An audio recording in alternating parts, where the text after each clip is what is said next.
নমস্কার, দেখছেন কলকাতা টিভি, সঙ্গে রয়েছে আমি শয়নালী। শুরু করছি সংবাদ সারাদিন। সংবাদ সারাদিনের শুরুতে যে গুরুত্বপূর্ণ খবরের দিকে নজর রাখবো, নিয়োগ দুর্নীতিতে তাপস সাহা ঘনিষ্ঠ ইতি সরকারকে তলব। তেহট্টের বিধায়ক তাপস সাহার ঘনিষ্ঠকে তলব করা হয়েছে। ইতি সরকারকে নিজামে তলব সিবিআই এর। গত শুক্রবার আমরা দেখেছি তাপস সাহার কণ্ঠস্বরের নমুনা নেওয়া হয়েছিল, এমনটাই সূত্র মারফত জানা যাচ্ছে, এবং এবার সেই তাপস সাহা ঘনিষ্ঠ ইতি সরকারকে তলব করা হয়েছে নিজামে।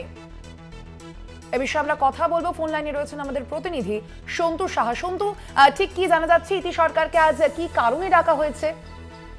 দেখো, কয়েকদিন আগে যেমনটা আমরা দেখিয়েছিলাম, বিধায়ক তাপস সাহা তাকে তলব করে সিবিআই, ঠিক তারপরে কিন্তু তাপস সাহা ঘনিষ্ঠ ইতি সরকারকে তলব করা হলো। আমরা যেমনটা দেখেছিলাম যে সময় 2023 সালে যে সময় কিন্তু সিবিআই তাপস সাহার বাড়িতে নিয়োগ দুর্নীতি মামলায় তদন্তে আসে, ঠিক দীর্ঘ 15 ঘন্টা তাপস সাহার বাড়িতে জিজ্ঞাসাবাদের পর এই ইতি সরকারের বাড়িতে কিন্তু তদন্তে গিয়েছিল সিবিআই। ঠিক সেই ঘটনার রেশ কাটিয়ে আবার লোকসভা ভোটের পর যখনই তাপস সাহাকে ডেকে পাঠানো হয়, তাপস সাহা যেমন জানিয়েছেন সেই সময় তার কণ্ঠস্বর নেওয়া হয়েছিল। ঠিক তারপরে আরও ইতি সরকারকে ডেকে পাঠানো হলো। যেমনটা মনে করা হচ্ছে যে ইতি সরকারের কণ্ঠস্বর নেওয়া হতে পারে, কারণ তাপসের মোবাইলের বিভিন্ন তথ্য খতিয়ে দেখা হয়েছিল, এবং সেই ভিত্তিতে কিন্তু তার সঙ্গে যে বিভিন্ন কথোপকথন ভাইরাল হয়েছিল, সেই প্রসঙ্গ নিয়ে কিন্তু তাপস সাহার কণ্ঠস্বরের নমুনা সংগ্রহ করা হয়, এবং সেই নমুনা আজ আবার ইতি সরকারের নমুনা সংগ্রহ করতে পারে কিন্তু এমন কিন্তু একটা মনে করা হচ্ছে। তার পাশাপাশি আরো বিভিন্ন তদন্ত সাপেক্ষে দেখেছে। এই বিষয়ে আমরা কথা বলছিলাম ইতি সরকারের কাছে। তিনি ইতিমধ্যে পৌঁছে গিয়েছেন নিজাম প্যালেসে। তিনি আর কি সেখানে কি হয় আমরা পরবর্তী দিকে নজর রাখবো। এই বিষয়ে বিধায়ক তাপস সাহা যেমনটা জানিয়েছেন যে তদন্তের সাথে যে কেউ ডাকতে পারে এবং যে কোনো বিষয়ে তারা সহযোগিতা করবেন। সব মিলিয়ে এই যে লোকসভা নির্বাচনের পর সিবিআই তৎপরতা, তাপস সাহাকে সিবিআই দপ্তরে ডাকা এবং তারপর ইতি সরকারের সিবিআই দপ্তরে ডাকা। আরো একটা প্রশ্ন গুরুত্বপূর্ণ হয়ে আসছে এখানে, যে তৃণমূল বিধায়ক এই ঘনিষ্ঠ ইতি সরকার, তার ঠিক কি পরিচয়? দেখো, বর্তমানে তিনি তেহট্ট 1 ব্লক মহিলা তৃণমূল কংগ্রেসের সভাপতি। তিনি যে সময় কিন্তু এই ধরনের এই তদন্ত হয়, সেই সময় কিন্তু তেহট্ট 1 মহিলা তৃণমূল কংগ্রেস সভাপতি ছিলেন। তিনি তাপস সাহা ঘনিষ্ঠ বলে দাবি, সেই তাপস সাহা ঘনিষ্ঠ বলে কিন্তু জানা যায়।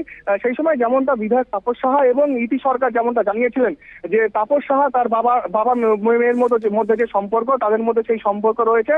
যেহেতু তিনি বিধায়ক তাপস সাহা ঘনিষ্ঠ, অর্থাৎ দীর্ঘদিন ধরে তার সঙ্গেই রাজনীতি করছেন, তাই তাকে তাপস সাহা ঘনিষ্ঠ বলে দাবি করা হচ্ছে, এবং সেই কারণেই হয়তো এই তদন্ত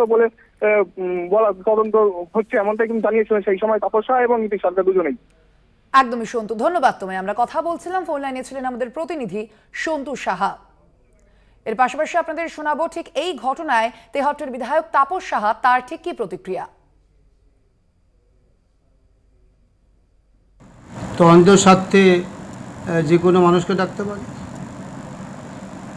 সিবিআই মনে করেছে তাই ডেকেছে। সেই যেটুকু জানে সেটুকু বলবে, কোনো অসুবিধা নেই। কয়েকদিন আগে আপনাকেও ডাকা হয়েছিল, আমার ভয়েস রেকর্ড করেছি, আমি দিয়ে এসছি। যে কোনোভাবে আপনি সহযোগিতা করবেন যেভাবে ডাকা হলে? হ্যাঁ, 100% সহযোগিতা অবশ্যই করছি এবং করবো। আপনাদের আবারও জানিয়ে রাখি, নিয়োগ দুর্নীতি মামলায় তাপস সাহা ঘনিষ্ঠ এবার ইতি সরকারকে তলব করা হয়েছে নিজাম প্যালেসে, এবং ইতিমধ্যেই যেমনটা জানালেন আমাদের প্রতিনিধি যে ইতিমধ্যেই ইতি সরকার তিনি পৌঁছেছেন নিজাম প্যালেসে। যদিও ঠিক কি কারণে তাকে ডাকা হয়েছে এবং এর পরবর্তীতে তদন্তের গতি প্রকৃতি কি হবে তা অবশ্যই এখনো পর্যন্ত জানা যায়নি।